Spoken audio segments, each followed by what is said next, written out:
Sure. How's my internet holding up? I don't think it's that great right now.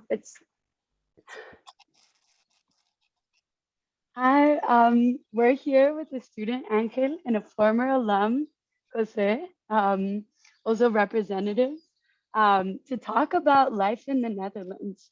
So I know we get a lot of questions from students often as counselors about what it's actually like to study there, especially as a student from Latin America, because it can be like such a different context. And so we're here to talk a little bit about the culture shock, about what the experience is like in college, and we're so happy that we get to talk to a current student too, so, and former alum. So um yeah, so we actually wanted to start just with like a really broad question, but it's Angel, why did you want to study in the Netherlands?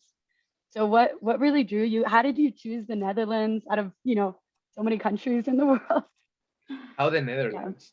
There's many layers to this story. To preface this, long story short, I was studying in Taiwan. I did a year of exchange there. And while I was there, I managed to meet a girl who was very beautiful, and she was from the Netherlands. She is now my girlfriend.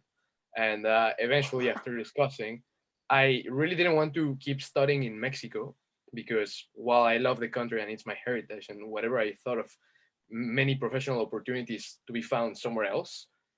And the opportunity kind of came through that she was like, hey, I need a new roommate, live in Amsterdam. I was like, oh, ho, ho. And yeah, well, that was the main Wow. motivation. Oh my gosh, it's a whole love story like behind this. Yeah, right. I should sell this to Netflix. No, I'm kidding. Wow. And were you nervous at all about moving to a Well, different you know country? what? I've always found myself liking challenges, liking seeking discomfort. The more difficult, the more different, the more whatever, it's the more fun. So when it came to move transcontinentally, I was like, yo, I'm in. So yeah. Amazing. And for both of you, how did you decide what university to study in, and why did you choose the Amsterdam School of International Business?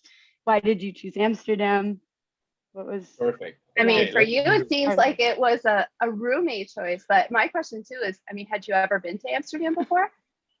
Actually, yeah, I had visited Amsterdam before already on a summer, and I visited it, of course, as a tourist. You go do tourist things. However, my whole experience in the Netherlands in general was pretty great, considering. I mean, society by itself is pretty good. It's a first world country. It's a nice place to live in. So I kind of fell in love with it since then, and it was cool. Why did I choose this school? Of course, she helped me because I didn't know much about Dutch schools, but I've always seen myself as someone who's very into the business area. So I already kind of knew I wanted international business. Like disregarding where I studied, I was probably going to study international business anyways, which is, by the way, what I study. And yeah, why did we choose applied sciences instead of the other thing, the research? I don't know how it's called, but university. Applied sciences I think fits me more because I'm a person that's more into the work. Like I wouldn't really get much from just learning by myself and reading 3,000 pages. I'm more into doing little projects, doing activities together with people, doing actually putting in the work. That's more what I'm into. That helps me personally to learn more. However, I think they're both great options, and I couldn't vouch for which one's better. I really truly believe it's dependent on who you are. But yeah, that's the main. Interesting. And Jose, what about you? How did you choose your university? What was that process like? Yeah.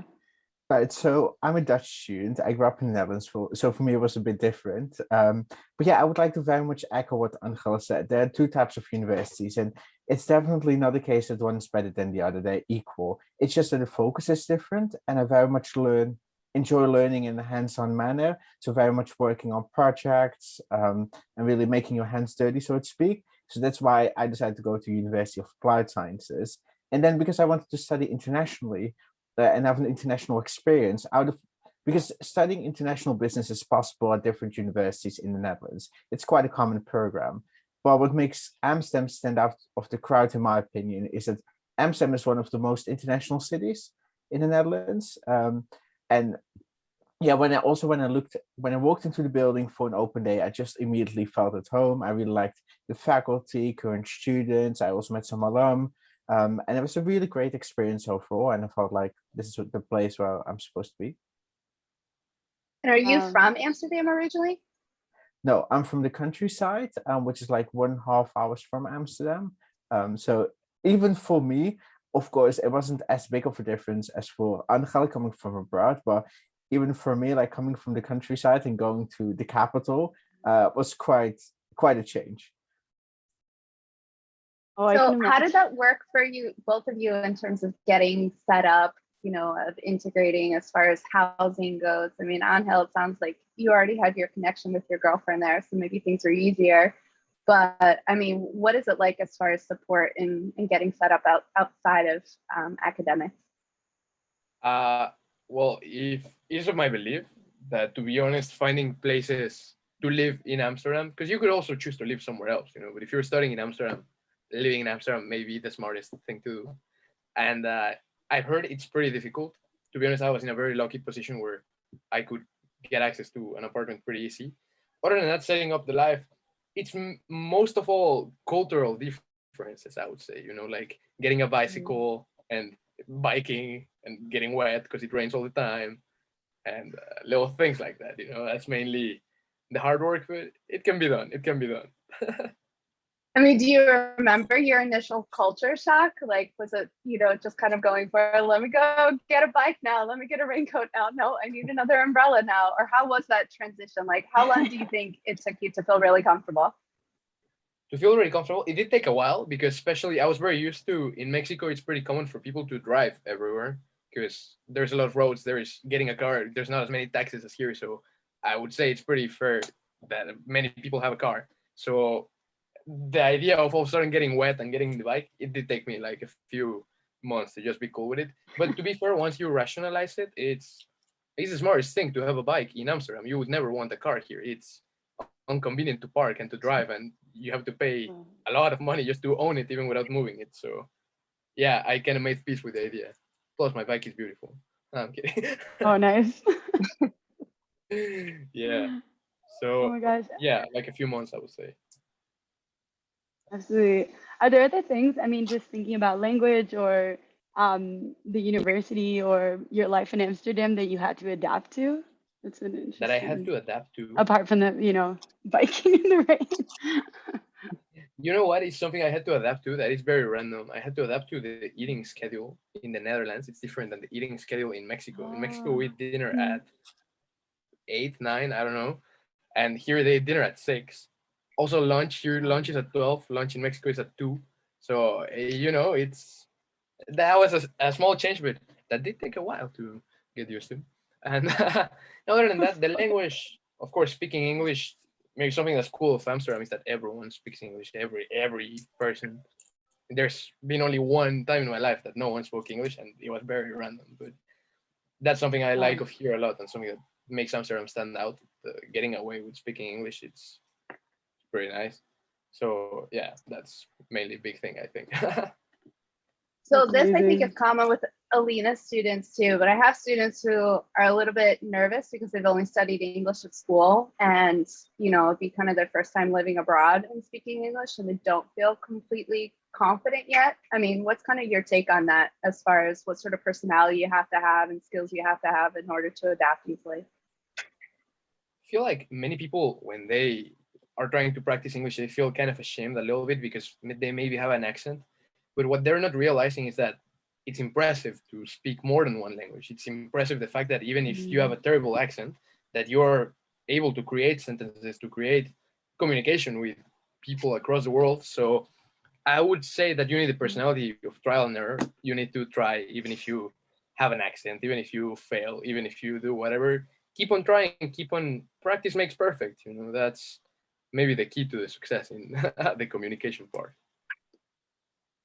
And Oh, I then you were love also that talking approach. about food too. And for me, like touching base, especially with people who have all moved to their new homes in different countries. And I hope my signal isn't cutting out right now. But just talking about food in general, like, is it more common to eat in, to eat out? Like when you're talking about the different schedules that you're following to, what is it like? Were there any really big differences in food that you were like, wait, this is totally not for me? Or I don't know. I mean, my tortillas, like, what were you thinking? Did you find the great stroop waffle? If we go back to the title of this webinar. The greatest stroop waffle. No, to be honest, I'm big time. Of course, Mexico, you know, we have a lot of differences in food. So I kind of did miss it. Nonetheless, it's pretty okay to eat the food here, the food of that the Netherlands has to offer, especially Amsterdam, because it's full of people from all around the world. There's options for everything. So if one day I do miss my tortillas, I can always find them. And that's never a huge problem. Maybe my biggest issue was that I wasn't much of a cook. So back in Mexico, I used to eat most of the time outside, because eating outside, it's not so bad. But here, eating outside costs like an eye or a kidney. It's expensive. So I had to, you know, cook in the house. But there's this service called HelloFresh. They did not sponsor this meeting, but they should. And HelloFresh is amazing. They have, you know, it's just a little box, has food, has instructions. Even a baby could do it. So that definitely has saved my life, I think. Wow, sounds amazing. Actually, that kind of leads into I have a question about budget. So I have Yeah. some students who, have limited funding, but they do want to live in, or might be interested in the Netherlands or living in another country. What was it like for you to make a budget? How much do things cost approximately? I know it's hard to give like specific numbers, but your We can do apartment, we can do kind food. of specific numbers, and here's why. Because when I had to get my visa, this was a requirement actually. I needed to have, coming from not the EU, our requirement is that you need to have enough money, providing that you don't get a job, so that you can survive for like a year. I think the estimation, if I'm not mistaken, was 900 euros a month in average you needed to survive. So they did ask me, like, a requirement was a bank account with 900 euros times 12 months or something like that. That was the estimation. And it's kind of accurate. Of course, budgets may be adjusted. Depends if you want to eat in a restaurant outside every day or buy new clothes every day, then yeah, of course you're not gonna cut it. But if you're generous, yeah, it's pretty okay. Most of it, I think, goes in rent. In Amsterdam, renting is a huge expense. You pay 500-600 euros for a 8 square meter apartment, but well, that's the student life. I think it's one of those things. Oh And no, that Jose, makes was that sense. your experience as well? I mean, how was it for you? Because you didn't commute, right? You got an apartment when you moved Yeah, to that's Amsterdam? correct. So when I was doing my bachelor's, I decided to commute. Yeah, so for me it was different, and also of course because I'm Dutch, I was just used to the Dutch price levels. Yeah, so for me, to it really hit me when I moved to Madrid for my exchange semester, and when I moved to Newcastle for my master's to UK. That's when it hit me that Amsterdam is quite expensive. But until that moment, I didn't really realize that. Well, Angel, just to touch upon, because you explained, for example, visa, which was very important for non-EU students. How did you find that process? Like, did you get any assistance along the way, or was it all up to you to figure it out? Like, what was it like? I think in order to answer your question, I also have to touch on the whole process of enrolling into school, because they kind of go hand by hand. Because at the moment of enrolling in school, you're kind of already working on your visa papers. I encountered some issues along the way regarding, well, I think I'll say it from the beginning. In order to enroll to the program, as you guys probably know, but probably someone out here doesn't know, you have to first I enrolled in StudyLink, I think, and then they start asking you for things. They start asking you for, in my case, my papers providing that I finished high school, uh, a few other things like where did I live and copies of my passport and whatever. And after school actually accepts everything, and even a little after, you still have to pay for school fully. Like I have to pay for the full year. Only then did school actually give me the papers I needed to go request my visa.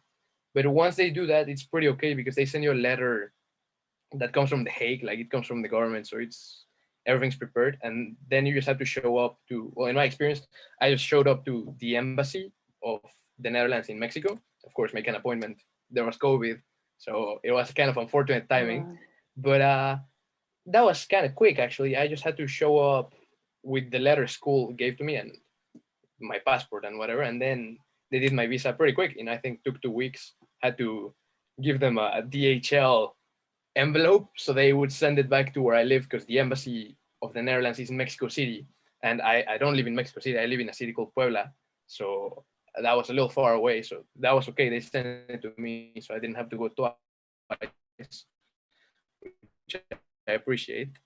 But the visa process itself is not as complicated. It's mainly the school part that is kind of, at least in my experience, it got complicated. Got a little delayed because in Mexico, they give you your high school diplomas.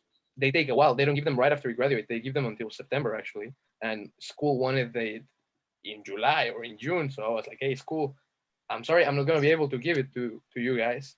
There was a little bit of uncertainty there that they were like, hey, if you cannot give it, you cannot study. And I was like, oh, please, come on. I'm from Mexico. It happens to everyone. So after making some phone calls and keeping it all together, then school was like, yeah, of course, we understand. And they were cool about it. But it was a little bit of a challenging process, but it was done. It was done. Wow, that's a good thing to keep in mind, like the timing of the applications. Are there any other tips that you have for students applying? Well, I guess you had a very specific application process for this school, but in general with the application process, anything to keep in mind or yeah. I think something very important is, or that I would advise to a lot of people, is to look for scholarships. Looking for a scholarship is the best thing you can do. Really, tuition is very expensive for people outside of the EU. It gets very complicated. For Mexico in particular, there's a few scholarships that only go to Mexico, so you don't even compete with that many people. I believe there's something called the Orange Tulip Scholarship. There is a few other things. There's an institution called Nuffic. I don't know how you pronounce it, but they're like, they take care of people that want to go study in the Netherlands. They offer a lot of programs that are also in English, because when you're looking at universities or whatever, you have to make sure that it's, unless you know Dutch, but I would appreciate studying in English, which I did. And yeah, that's big part, because you're looking for scholarships, and yeah, timing is very important. I also got a scholarship. I got the Holland scholarship, is called, and that was a scholarship that was granted. They give you back a little bit of money after you pass the first semester. And to apply for that, I needed to apply since December, and school was starting in August. That was like half a year before. So indeed, as you were saying, taking time, I would start the whole process a whole year before, because otherwise you might be long time for meeting deadlines, meeting whatever.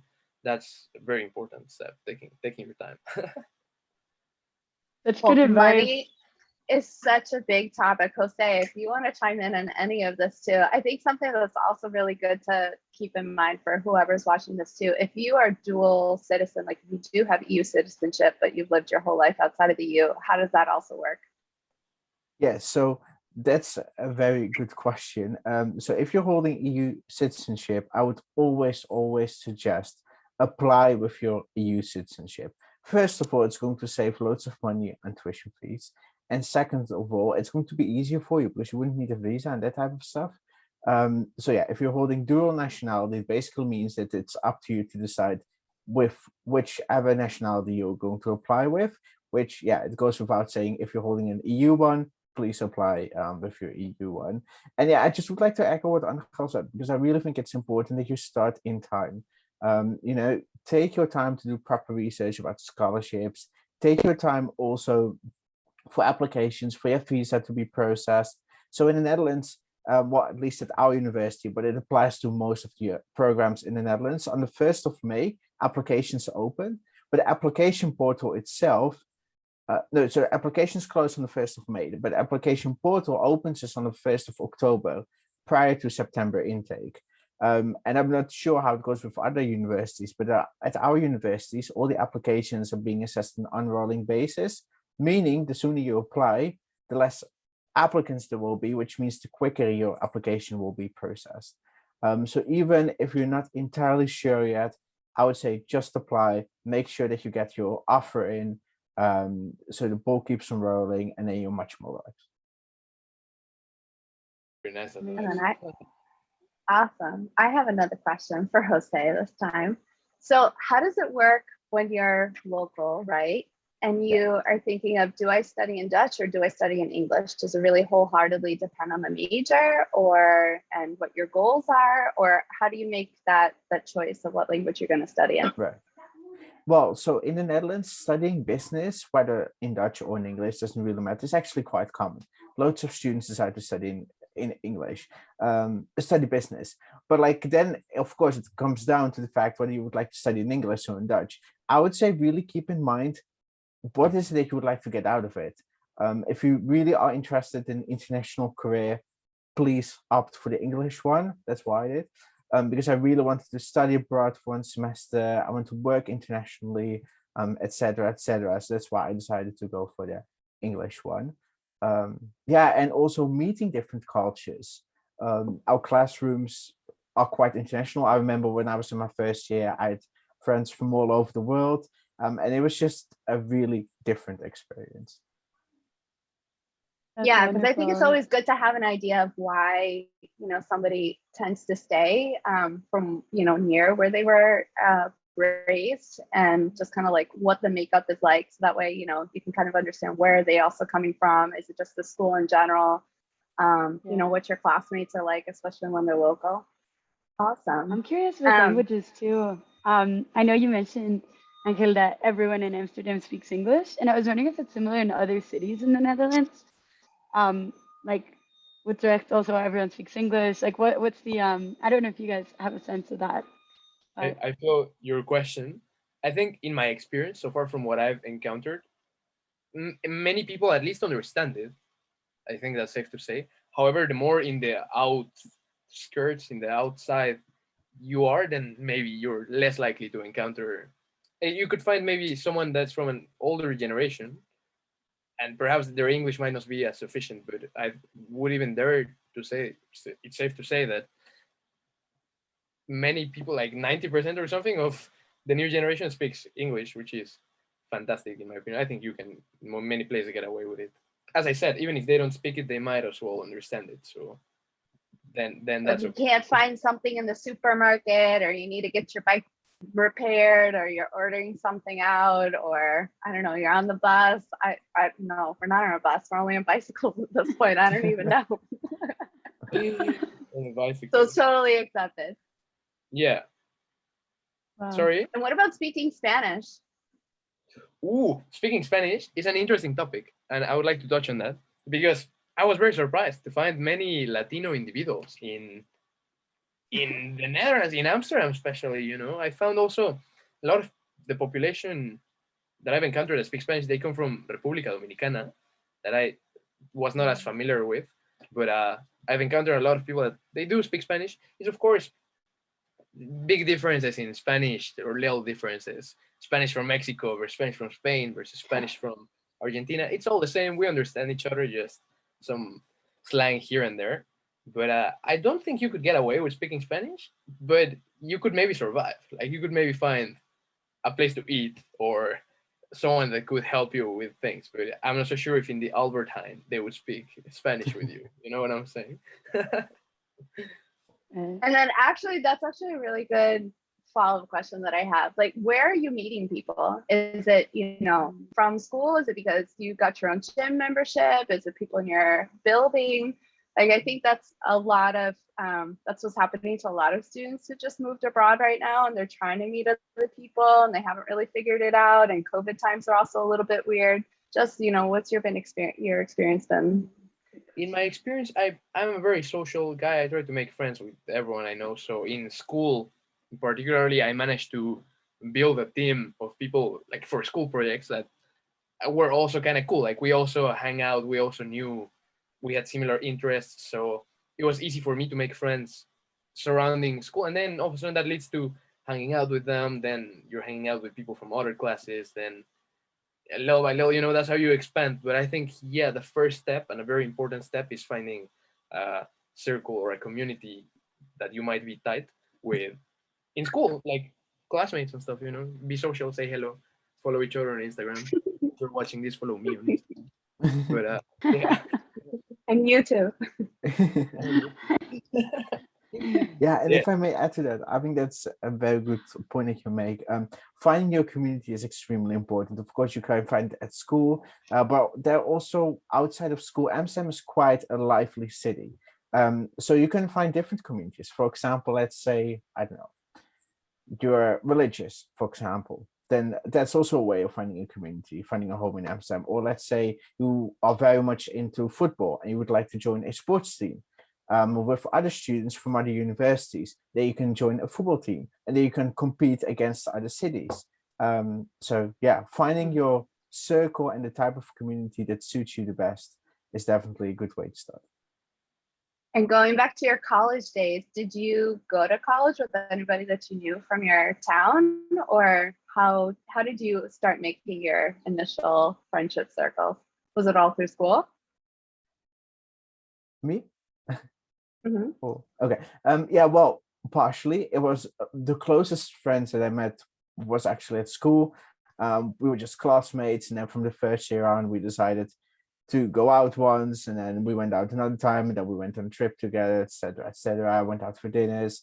So that was part of it, but I also joined a student society, which I also got quite involved in. So I met some other people and made some friends from other years as well, above me, but also below me. So yeah, I just made sure to get myself involved in as many activities as I could, and just to make as many friends as I could. Or for example, to work at open days, or stuff like that, when once again you're also meeting other students from outside of your class. So yeah, that's how I tackled it. Jumping off that with activities, I'm curious kind of what other activities, are there activities happening like around classes or like kind of on campus around the school? What do you do with your free time? You know, what kind of things are available to do? Yeah. Do us go to me? Go for Sure. Whoever wants to, you guys can both take it. You know what? I think that answer, it's interesting because last year I'm in second year of school, you know, and on first year, it was COVID times. So there was not many things we could do. Everything was on Zoom, everything was online. But now this year is a whole different story. This year so far, we've had, I think, 2 or 3 times that we meet outside of school to do things, like even with classes. I'm in an elective, we met outside. There's also one time there was like an integration week activity thingy, and we met all in like a sports center.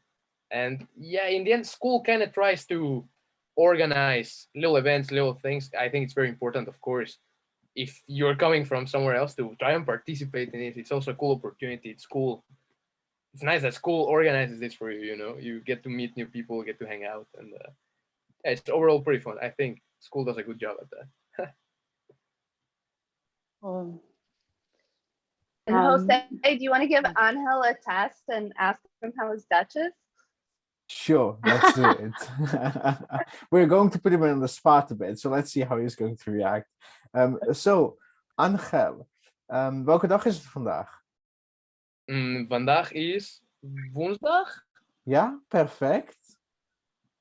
I can testify and confirm that Angel speaks Dutch fluently. Well done. That's all you need.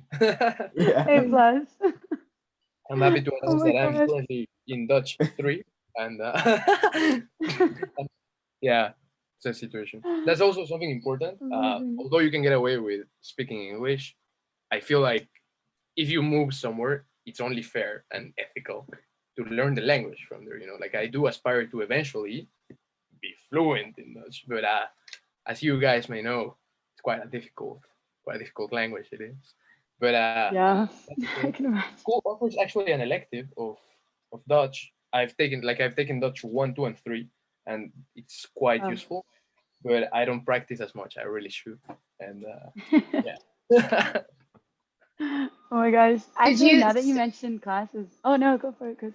No, I was just curious, like, did you study any Dutch before you left? Not at all. But actually, I have something I can show you guys. You'll think this is pretty funny. Give me a second. It's here. It's a little gift I got.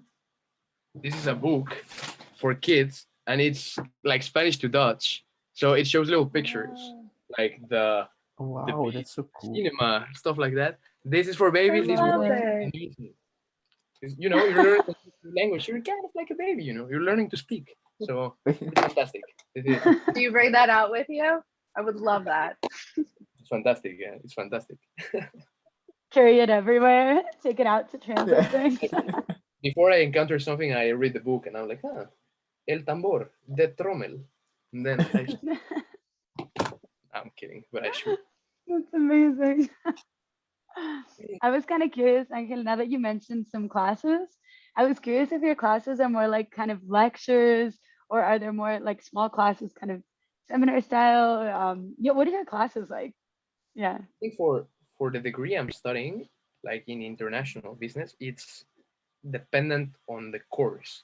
So for example, last year I took financial management, and financial management is kind of accounting, and that got divided in one class being a lecture, meaning that the teacher would explain with their slides and they would teach the concepts, and then after that we had a lesson of practice, and then we actually do something ourselves. It really is dependent on the course and a bunch of external factors, but overall I think a little bit of both. It's a good mix of both, a healthy Wow. mix. Very cool. Have you felt yeah, in terms of like how challenging, do you feel like school has been kind of competitive and very difficult, or is it something that you adapted to right away, like academically? Yeah. I do think it's challenging. I think it's, especially if there's anyone else in Latin America listening to this, it's hard. It's way harder than than school there, but it's possible. Other people can do it, so can you. So it's one of those things.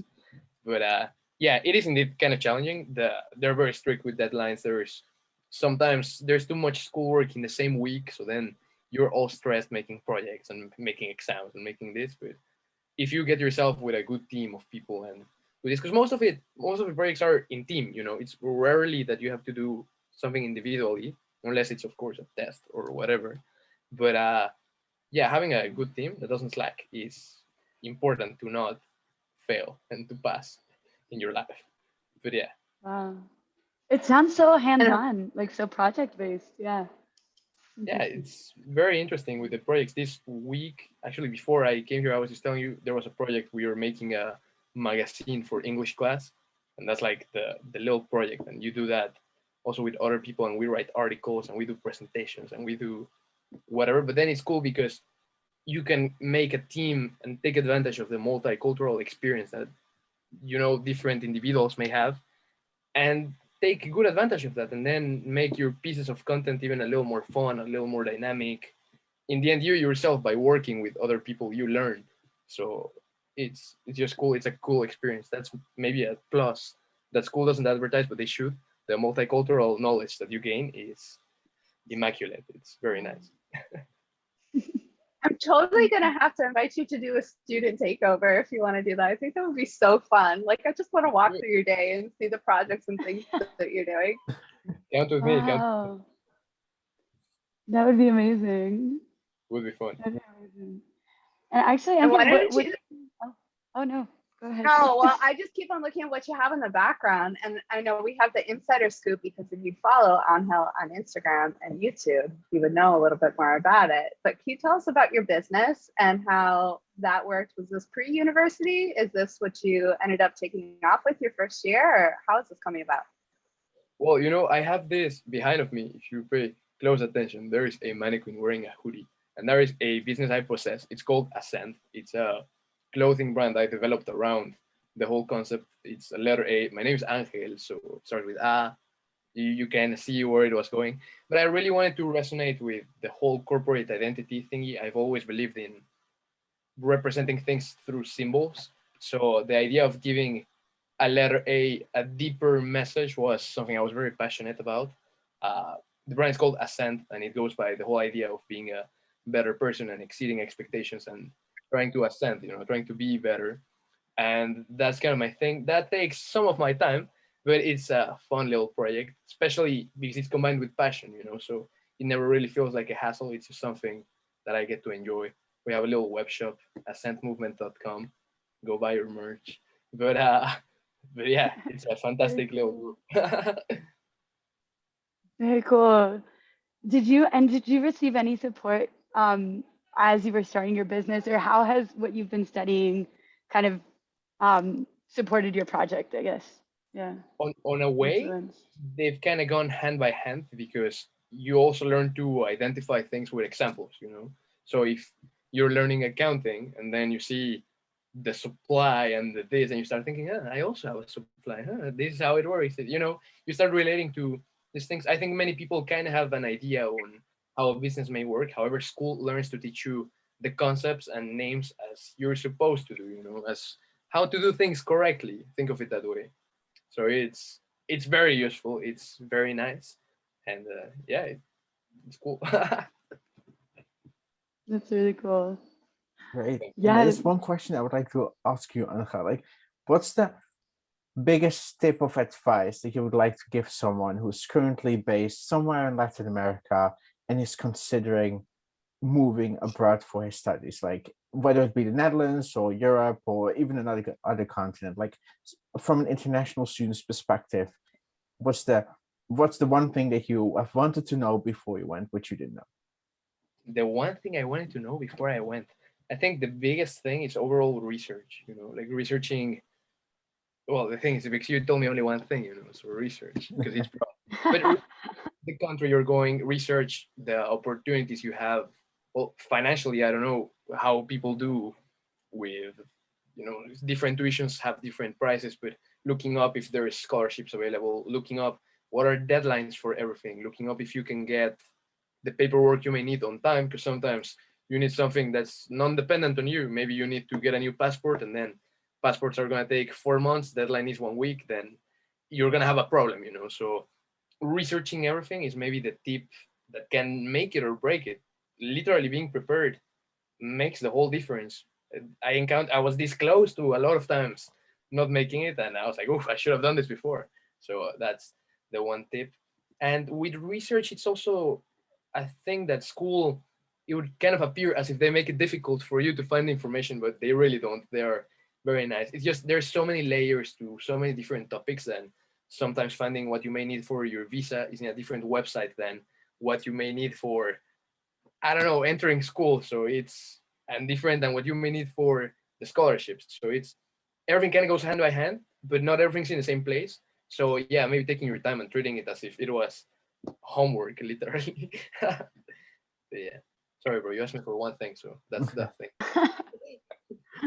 That's good advice. Yeah. What do you guys I'm think? kind of curious. Oh, I was kind of curious too. Like, I think often part of the research is learning more about the school you're interested in and trying to figure out what they're like and if it's a good fit for you. And something that I often find very difficult to research is like kind of what the vibe of a school is like, or like what's the social life like what are people like? I mean, obviously all of these are questions that are like generalizing. Like, I'm sure you can find so many different things, but I guess how would you describe kind of your school and the social life? Yeah, the The vibe. whole experience. Yeah. Well, you know what? I think it's a very complete experience. It's definitely something that gets you out of your comfort zone because, of course, coming from a place where you get used to speaking your mother tongue and the way you treat people, huge culture shock is also how the people react. The European citizens, Dutch people may have different manners, different approaches to things. Mexicans, we're very touchy, we like hugging, we like doing this, and here maybe people are more relaxed, people go more far away. Dutch people are more direct, so also getting to know that is a difference. In my experience, I've dealt with it pretty good. I think I'm just myself, but the school is very fun. I have no doubt that I did the right choice with my study. Of course, there's moments that I've hated it and I want to drop out because it's so difficult, but you pass your exams and then it's all worth it. But no, overall it's a very nice experience, and living in Amsterdam, it's such an amazing place. Every now and then I just think of how many people would want to go in vacation here, and then I get to live here and I'm like, wow, this is amazing, this is a dream. And yeah, you just walk around, see the canals, explore, uh, enjoy the different seasons. That's something we don't really get to see in Mexico. Here it snowed last year, snow is fun. uh, that sort of thing. It's different, but it's cool, it's nice, it's a graceful experience. Wonderful, some would say fantastic, but yeah. Wow. And if I No, may you add gave to some. that, Well, I have a question from our Instagram audience here, which I thought was kind of fun. And you gave some good examples, so that's why I wanted to follow up with this. But it was, what are Dutch people / students like compared to Mexican people students? You talked about greetings. You talked about directness. Is there anything else that should really be prepared for? Dutch students versus Mexican students. I think studying here in Neras, yeah, being prepared, doing a lot. It's a lot of homework. It's a lot of work. It's a lot of.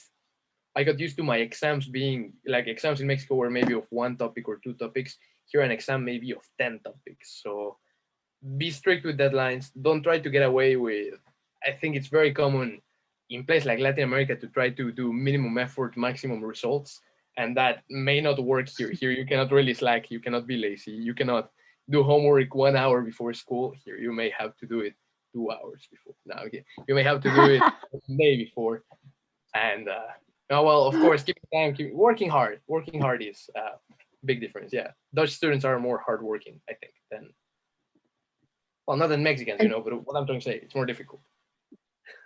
And Jose, I mean, was that part of your adaptation too? I mean, was university, I think it's always hard with the classes that you take and the choices that you're making. But I mean, what was kind of your transition, or was it more expected just because your schooling had been like that the entire time growing up? Yeah, to be honest, for me, it was rather a smooth transition. It was a bit more busy than high school and was a bit more intense as well. And for me, the biggest difference was that I studied in Dutch during high school, and then when I transferred to university, I started to studying in English. So for me, that was the biggest. That was the biggest thing that I really needed to get used to. But I would say overall, it was quite a smooth ride. I just quickly would like to add to what Angel said before, because Alina, I think it's a really good question. Like, how do you get to know a school, right? Because studying international business could be basically you can do it anywhere across the globe. But how do you make sure that you pick a university that really suits your personality, where you can feel at home? And of course, for local students, it's easy. You'll go to an open day, you feel the vibe, and you can assess it. But for international students, if you're located abroad, especially in South America, you're not going to fly in for one morning. That doesn't work. So I would say have a look at social media channels, especially due to the pandemic. I've seen that quite a lot of universities have been accelerating their digital presence. So have a look at social media channels. Have a look at YouTube channels, Instagram. Some are also active on Facebook. Personally, we're not really active on Facebook anymore, more Instagram and YouTube.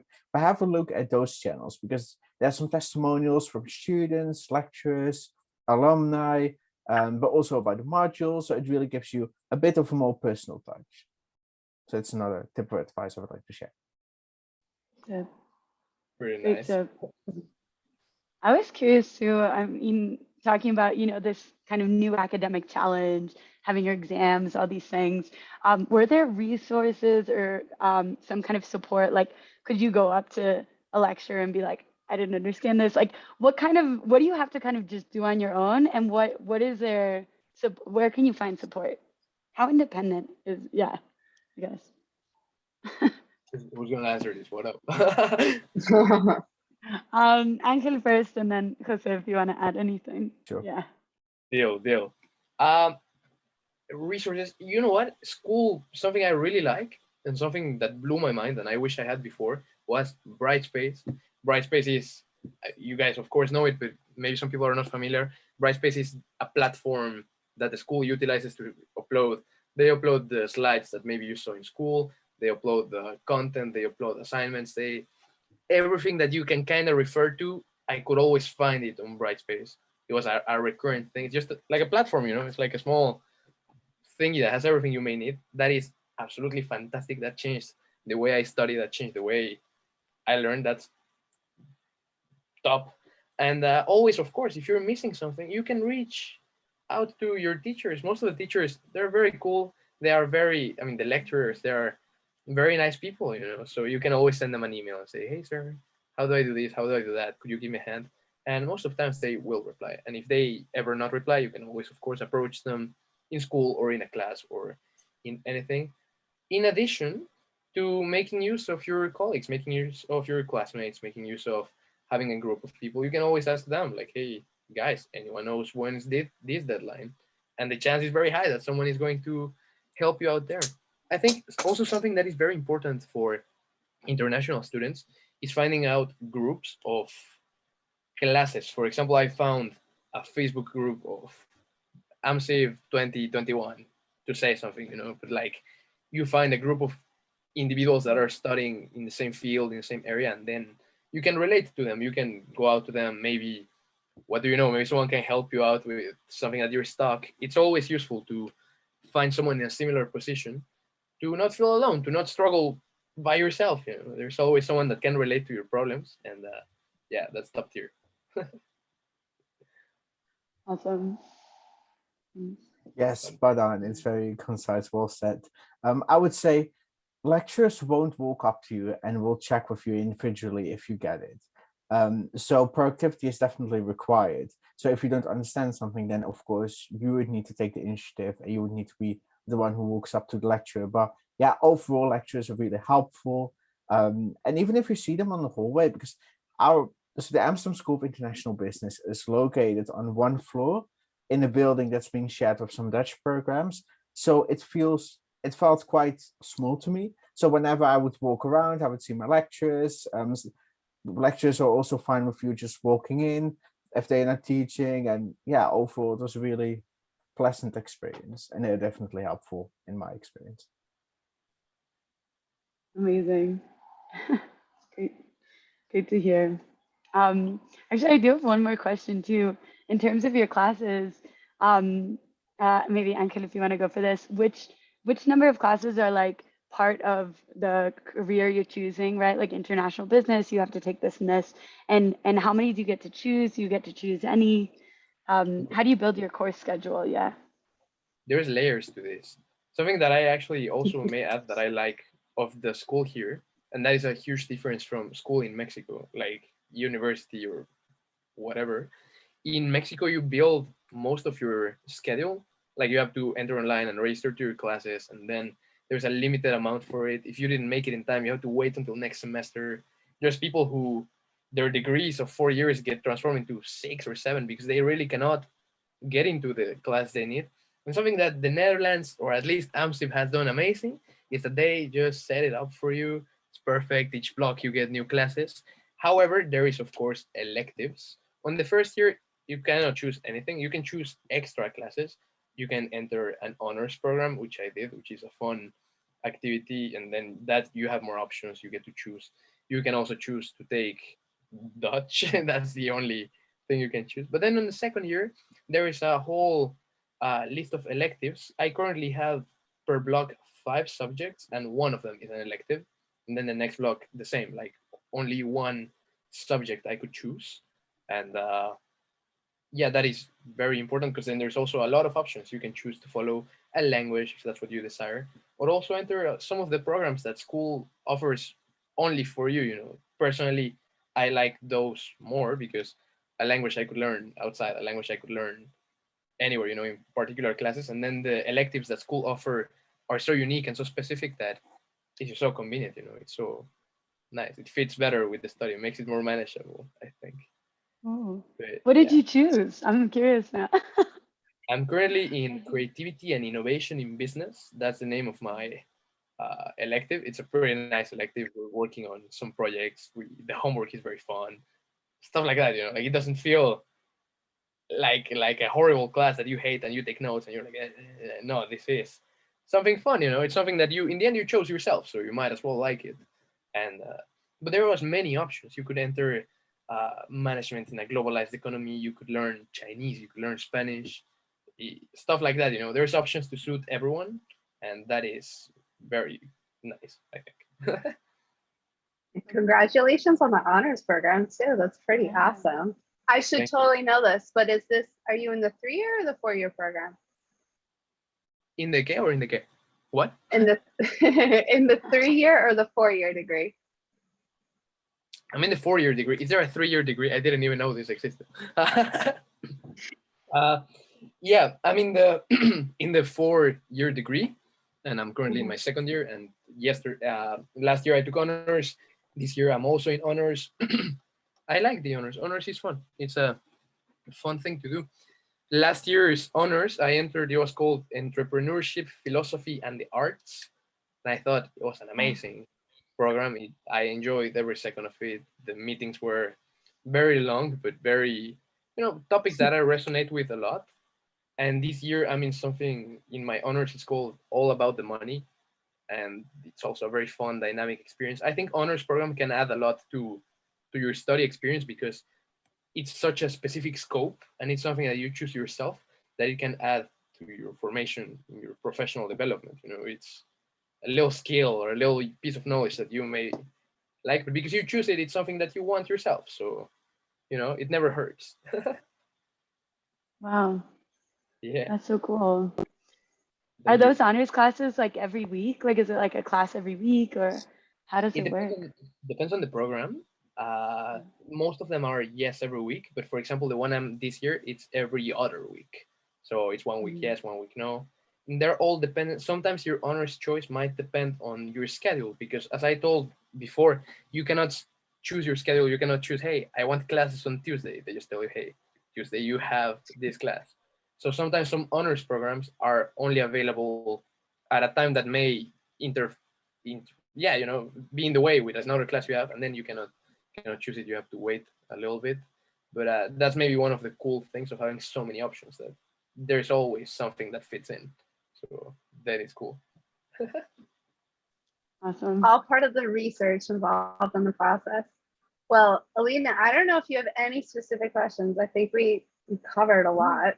Very interesting scoop on everything. I think for both of you, my lasting question would be, if there's anything you want to say to somebody who's still thinking, should I apply? Is the Netherlands for me? Is going to Amsterdam for me? Is this specific university even for me? What would you tell them right now? I would say the most important is do your research, because there's so much out there. Do your research in terms of country, do your research in terms of, I don't know, like what are the close ties, for example, with corporates, with the business life, as well as with alumni. Do your research in terms of the programs, because there are different programs with all different possibilities. So in a nutshell, yeah, research, and check out open days, virtual open days. I mean, especially now because of the pandemic, and now that we got used to working online, take advantage of the fact that most programs also offer an online open day. I agree with what you say. Definitely. There's also flyers. I remember there was like a huge flyer of like 5 pages or something that I saw before, and well, before choosing this career, this subject, this degree, and it included what we were gonna be learning each year, how long it was gonna be on the first year, what do you see on the second year, what do you see, stuff like that. It kind of gives you some insight, like a description of what's up, what skills are you going to be learning, and seeing within yourself if you resonate with that, if that's what you want for your life. In the end, all of this is very subjective, but there is always a choice, there is always a place. I can definitely vouch for the Netherlands as being a great place to come study. I think for the population of Mexico, it's a very common choice to go to other places. When it comes to Europe, many people actually choose Germany. In Mexico, at least that was my experience. And some people leave out the Netherlands, and because they leave it out, it leads to more scholarships available, more, it's more of a chill process, and then it's also a very, very nice experience. The people here are great. Everyone's open-minded. It can change your view on the world, your view on life, your view on everything, and it can help you develop and grow as a person. So yeah, fantastic experience. Netherlands, 10 out of 10. So cool. Thank you, Angel. Thank you, Thanks for Jose. taking the time. No My problem. pleasure. We learned so much. Of course. Yes, and if you are totally open for questions, I mean, we can definitely tell people to follow you on social media. Same thing goes for you, Jose, because I saw that even your account also reposted the story too. So I was like, okay, they're alive. They can just ask their questions there directly. Yes, feel free to reach out to us. Have a great rest of the day or evening or night, depending on where you're located. And yeah, hopefully you found it interesting. Kristen, Alina, is there something else you would like to close with? I think we're good. We stay for part 2, right? Yes. We have that coming up next week. Talking about all that post-grad goodness. Yeah.